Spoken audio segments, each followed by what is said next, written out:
Alright, so while I was away in New York, 2 brand new episodes of Star Wars Rebels premiered, and because I've been dying to talk about them both, let's not waste another minute. The first was entitled The Antilles Extraction, and it once again opened with an all-too-familiar sight: Rebel pilots getting blown to shit by the Empire. Well, you know what, I've said it once and I'll say it again, Rebel pilots really are this show's answer to red shirts at the rate in which they die. The Rebellion decides they need some new blood, maybe some people who don't totally suck through a straw, and luckily Fulcrum has some leads on some young Imperial cadets who wish to defect. Also, this isn't Ahsoka Fulcrum, I should mention. As we discover in this episode, Fulcrum is a code name used by a Rebel informant, and as such, it's a cool piece of spy skullduggery. To get the pilots out safe, our heroes will need to go undercover. Of course, Kanan and Ezra are too well known to the Empire to do this, so this looks like a job for Sabine. You know, it's funny, Sabine has had a couple episodes that focused on her, and yet I still feel like she is the one crew member of the Ghost we know the absolute least about. There's just so many unanswered questions with her. One of the things we do know for sure about her, though, is that she was once an Imperial cadet herself back on Mandalore, and all throughout the Antilles Extraction, we see that she was probably a real wild child who refused to listen to authority. This means that even before she reveals herself as a liberator, her and Wedge already hit things off because of their shared ideology.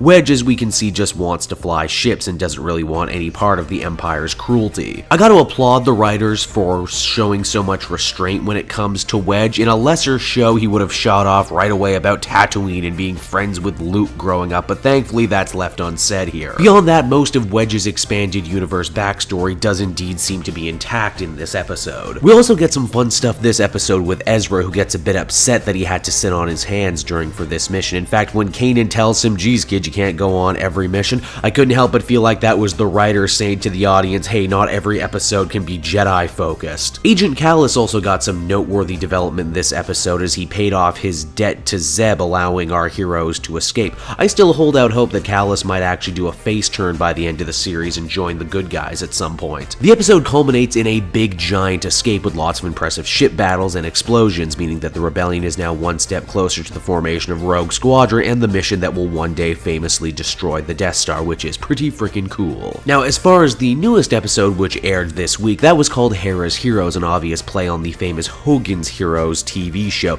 We once again return to the planet of Ryloth, homeworld of the Twi'leks, wherein Hera's father is fighting a guerrilla war against the Empire. Things are not going good. Thanks to Grand Admiral Thrawn's expert tactics, the Empire has managed to seize Hera's childhood home. Understandably, Hera wants to mount a counterattack, if only to get back a priceless family heirloom. The crew of the Ghost agrees to this retrieval mission, and we get ourselves a two-pronged assault, with Hera and Ezra sneaking inside the city while everyone else waits in the wings, only to be hunted by a stormtrooper search party. The real highlight of this episode is when Hera comes face to face with Thrawn. Unlike all the other villains we've seen in the show so far, Thrawn respects the rebels, their tactics, their history, and he especially respects Hera as a leader. The whole scene reminded me a lot of Hans Landa from Inglourious Basterds. You can kind of see the wheels turning in this guy's head as Thrawn cracks the riddle that no one else working for him could. In the end, Hera is forced to learn an important lesson about family and home being where the heart is. She painfully decides to see her home burn to ashes instead of in the hands of the Empire. And yeah, that's the 2 episodes I missed, and I thought they were both pretty damn good, with Hera's Heroes being a little stronger because of the emotional underpinnings going on. Beyond that, both episodes looked great visually. I think the animators have really hit their stride and stepped things up a notch for this season. I love the growing cast, with some beloved expanded universe guys joining the team now, and Thrawn is shaping up to be the strongest villain this show has had to date. Taken together, I would give these 2 an average of 9. Good stuff. Hey everyone, thanks so much for watching my newest video. I hope you enjoyed it, and while you're here, why not check out another video I have on offer, or maybe if you're feeling in a supportive mood, you want to like or subscribe. And if you want to support the creation of more videos just like this one, then please by all means check out the Cape Joel Patreon. A little bit goes a very long way, and I will see you all next time.